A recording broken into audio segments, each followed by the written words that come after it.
Corona काल में औंधे मुंह लुढ़कने के बाद सस्ते होम लोन रेट ने प्रॉपर्टी मार्केट को बढ़ाने की कमान संभाल ली है। आरबीआई के रेपो रेट में लगातार कटौती के बाद होम लोन की ब्याज दर 15 साल में सबसे कम हो गई है। इसके असर से प्रॉपर्टी खरीदारों को ईएमआई के तौर पर अब काफी कम रकम चुकानी पड़ रही है।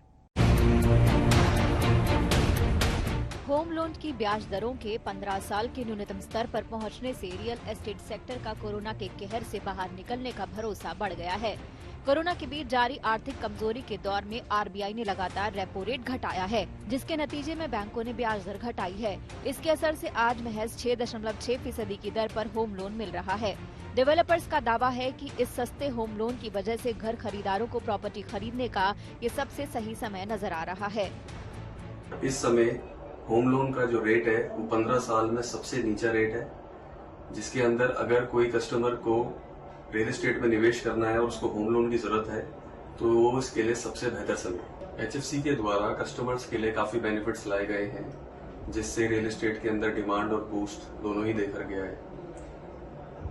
आरबीआई ने पिछले साल रेपो रेट कम करके रियल एस्टेट के अंदर काफी अच्छी डिमांड देखने को मिली है। आप देखेंगे कि जो प्राइस है रियल एस्टेट का वो भी बढ़ा है, जो सेल्स की वॉल्यूम है वो भी बढ़ी है, और जो number of bank loans apply होते हैं स्टेट बैंक के अंदर, प्राइवेट बैंक्स के अंदर स्पेशली, क्योंकि होम लोन कम कर दिया है गवर्नमेंट ऑफ इंडिया ने, उसकी वजह से होम लोन की एप्लीकेशन भी बढ़ी और डिसबर्समेंट भी बढ़ी है।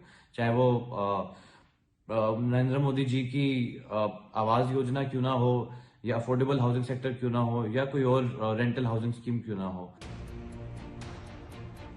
अगर मौजूदा ब्याज दरों की तुलना कुछ बरस पहले लिए गए होम लोन से करें तो समझ आता है कि इस वक्त ईएमआई के बोझ में कितनी बड़ी कमी आई है।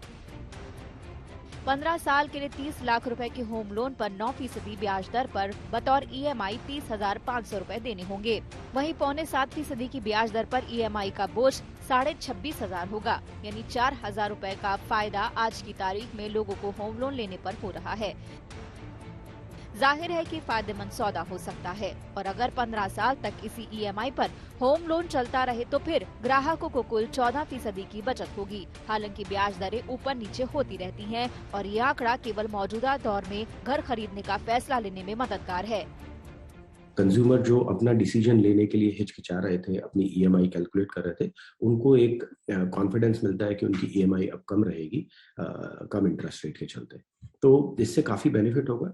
लेकिन इसका इम्पैक्ट सप्लाई साइड पे कितना रहेगा, रियल एस्टेट डेवलपर इसका कितना फायदा उठा पाएंगे, ये अभी देखने वाली बात है। और मेरी सलाह यही रहेगी कंज्यूमर्स को कि जब भी आप होम लोन लेते हैं, जब भी आप प्रॉपर्टी खरीदते हैं, तो आपका होम लोन 15 से 20 साल की समय सीमा का होता है। तो इसमें जो अभी इंटरेस्ट रेट है, इसको तो मद्देनजर रखना ही चाहिए, लेकिन interest rate over the longer period भी मद्देनजर रखना चाहिए। लेकिन केवल मौजूदा ब्याज दर के आधार पर होम लोन लेकर घर खरीदने का फैसला करना समझदारी नहीं होगा। जैसे ही बेस रेट बढ़ना शुरू हो जाएगा तो ये ब्याज दर भी बदल सकती है। ऐसे में घर खरीदने का फैसला करने से पहले तमाम पहलुओं को ध्यान में रखकर फैसला करना जरूरी है। अपनी नौकरी, आमदनी और जरूरतों को जहन में रखकर घर खरीदना फायदेमंद रहेगा। अगर अभी कम ईएमआई के लालच में ज्यादा बजट का घर खरीद लिया तो हो सकता है कि आने वाले दिनों में ये जेब का बजट बिगाड़ दे। यानी अगर सब कुछ सही है तो ही कम ईएमआई के इस मौके का फायदा उठाना चाहिए। आदित्य केराना के साथ आज तक ब्यूरो।